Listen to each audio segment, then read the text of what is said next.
এটা অফিসত ইমান দিন থাকিব লাগে ফৰেষ্ট ডিপাৰ্টমেণ্টত যেতিয়া আপোনালোকে চাকৰি লৈছিলে তেতিয়াতো জংগলত থাকিম বুলি চাকৰি লৈছে নহয় যাৰ 3 বছৰ হৈছে চৰকাৰী নিয়ম মতে যি 3 বছৰ আপুনি থাকিব লাগে 3 বছৰ পাৰ হোৱা সকলো বিষয়া কৰ্মচাৰী ডিএফঅৰ পৰা একেবাৰে ফৰেষ্টাৰ বেটেলিয়নটোলৈকে প্ৰয়োজন অপেক্ষে বেটেলিয়ন বুলি মই কৈছো ফৰেষ্টাৰলৈকে সকলো মানুহে 3 বছৰ সম্পূৰ্ণ হোৱা সকলোৱে নিজৰ যাবৰ কাৰণে প্ৰস্তুত হৈল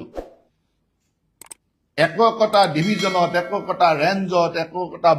বিটত 10 বছৰ 15 বছৰ 20 বছৰ চাকৰি জীৱন শেষ হৈ যায় কিয় এটা অফিসত ইমান দিন থাকিব লাগে ফৰেষ্ট ডিপাৰ্টমেণ্টত যেতিয়া আপোনালোকে চাকৰি লৈছিলে তেতিয়াতো জংগলত থাকিম বুলি চাকৰি লৈছে নহয় চাকৰিটো জংগলত থাকিম বুলি লৈছে ফৰেষ্টৰ কাম কৰি বুলি লৈছে এতিয়া চহৰৰ মাজত এইটো বিট অমুকত ভালকে গাড়ী চলে অমুকত ভালকে বালিৰ ট্ৰাক চলে অমুকত হিলৰ কোৱাৰি আছে গতিকে সেইটো ডিভিজনে মোক লাগিব সেইটো ৰেঞ্জে লাগিব এই যে ৰেঞ্জ ডিভিজনত আপোনালোকে 10 বছৰ 12 বছৰ 15 বছৰ একেবাৰে ফৰেষ্ট গাৰ্ডটোৰ পৰা ডিএফঅটো একদম শীৰ্ষ বিষয়ালৈকে এটা ডিভিজনতে বহি থকা এটা অফিসতে বহি থকা এই যিটো সিস্টেম এই সিস্টেমটো আজিৰ পৰা অৱসান কৰি বুলি ধৰিল 3 বছৰ হোৱা সকলো মানুহে মেন্টেলি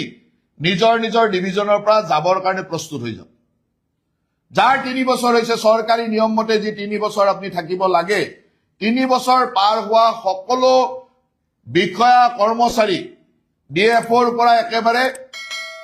ফৰেষ্টাৰ বেটেলিয়নটোলৈকে প্ৰয়োজন অপেক্ষে বেটেলিয়ন বুলি মই কৈছো ফৰেষ্টাৰলৈকে সকলো মানুহে 3 বছৰ সম্পূৰ্ণ হোৱা সকলোৱে নিজৰ যাবৰ কাৰণে প্ৰস্তুত হৈল আৰু সকলোৱে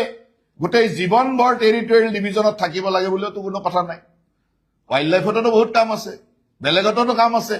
গতিকে ওয়াইল্ড লাইফৰ মানুহ টেৰিটৰিয়েলত আহিব টেৰিটৰিয়েলৰ মানুহ ওয়াইল্ড লাইফত যাব অমুকৰ মানুহ তত যাব কি কৰিব লাগে সেইটো মোৰ ওপৰত এৰি দিয়ক কাকো ৰিকমেণ্ড নকৰিব কাকো গৈ খাতিৰ নকৰিব যে মোক ৰখাব লাগে 3 বছৰ হোৱা প্ৰত্যেকজন মানুহে মনত ভাবি লওক যে আমি ডিপাৰ্টমেণ্টৰ সেই জায়গাত থাকিব নোৱাৰিম কাৰণ এইটো আপোনালোকক নিয়মে নকয় 3 বছৰ এটা ঠাইত আছে গতিকে 3 বছৰৰ পিছত আপোনালোকে যাব লাগে তাৰ লগত আপোনালোকৰ হয় পৰিয়াল আছে সকলোৰে বিভিন্ন সুবিধা আছে মাক দেউতাক থাকে ঘৰত কেতিয়াবা থাকিব লগা এই ধৰণৰ কিছু সুবিধা থাকে হয় এজন মানুহ ডিব্ৰুগড়ৰ মানুহজন কাছাৰত গুচি গলে তেওঁৰ পৰিয়ালৰ লগত সংযোগ নোহোৱা হৈ যায় এনেকুৱা কিছুমান কথা থাকিব এই কথাবিলাকৰ কাৰণে আপোনালোকে কাকো বিষয়া কাকো কৰ্মচাৰী বা শীৰ্ষ মানুহক আপোনালোকে এপ্ৰোচ নকৰিব আজিয়ে মই আপোনালোকক এটা লিংক দি দিম আপোনালোক প্ৰত্যেকে যাৰ 3 বছৰ হৈ গল কি তাত নাম লিখি মোৰ অমুক ডিভিজনত অমুকটোত মোৰ 3 বছৰ হৈ গল কেতিয়াৰ পৰা আছিলে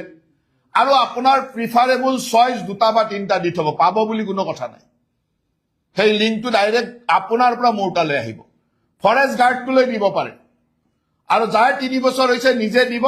যদি নিদিয়ে তেতিয়ালে মই মোৰ মতে কৰিম